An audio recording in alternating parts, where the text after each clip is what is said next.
In psychology, one of the ways that we can run experiments is by running a cross-sectional study.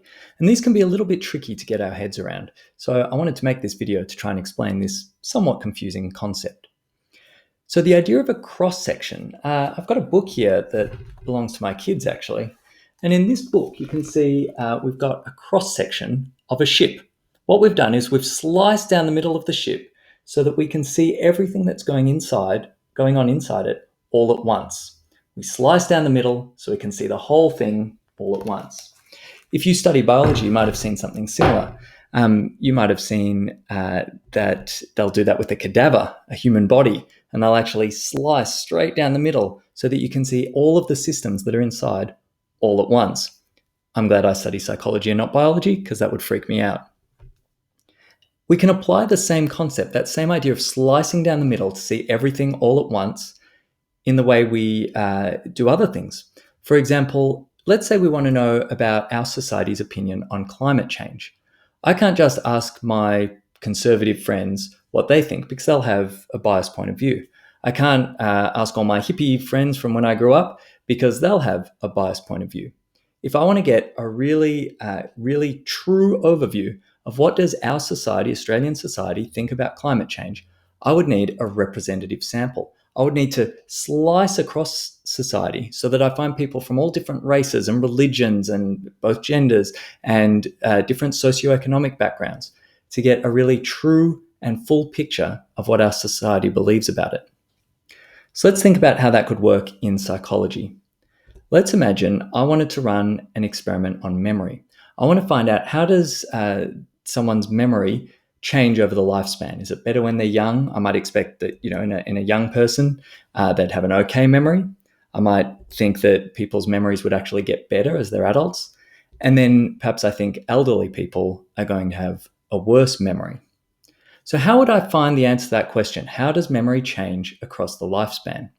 Well, I could introduce myself to a willing 5-year-old and do some memory tests on them, get them to do, give them some information and see how much they can remember 24 hours later.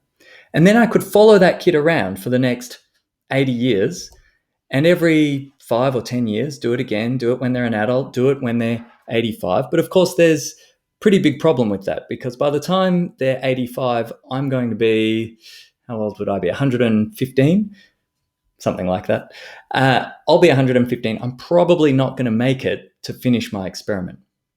So we need a better way, and we can use a cross-sectional study. What we can do is we can get a snapshot by, instead of following the one person along for 85 years, we can just get a group of 5-year-olds, run the test on them, get some adults, run the test on them, get some elderly people, run the test on them. And by comparing that data, we can see how memory develops across the lifespan because we've got a representative cross-section of the human lifespan to find our answer. That's it. That's what a cross-sectional study is. Now, you might be thinking, isn't that just the same as independent groups? We've got these different groups of people and we're running our test on them to get some data. And it is quite similar, except for one really important thing. Independent groups is one way we can run an experiment. And what makes it an experiment is we, the experimenter, manipulate the independent variable. In this case, it would be age. We change age to see how that influences the dependent variable, how good their memory is. Because we are not manipulating the independent variable, it's not truly an experiment. We describe it as quasi-experimental, almost an experiment. But we're not manipulating the independent variable, so this is not independent groups. We're just looking at a pre-existing variable in a population of interest.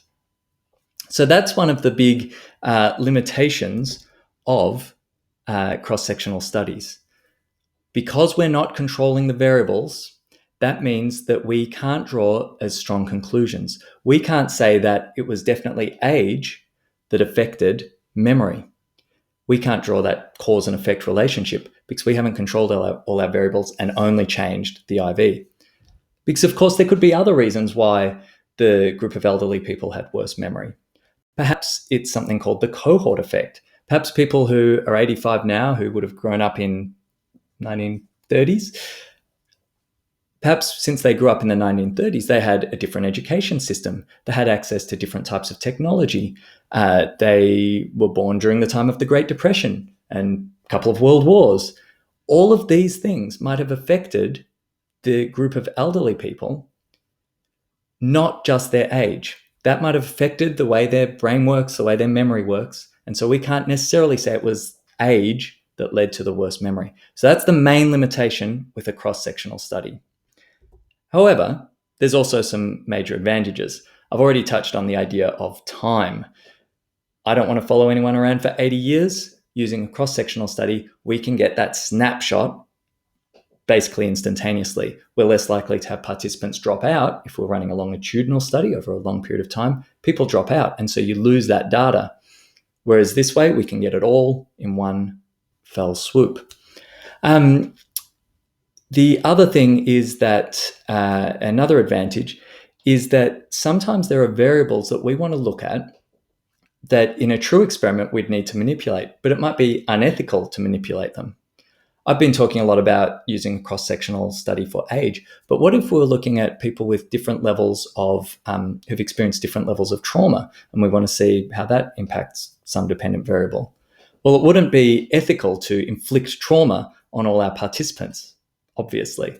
So instead, we can find people who've already experienced trauma. Some people who've experienced a little bit, some people who've experienced more, some people who have lots. So we've got that cross-section, and we can run whatever experiment or whatever test we want to on those people without having to actually inflict the trauma ourselves. So it can be a way to investigate areas that it would otherwise be unethical to investigate.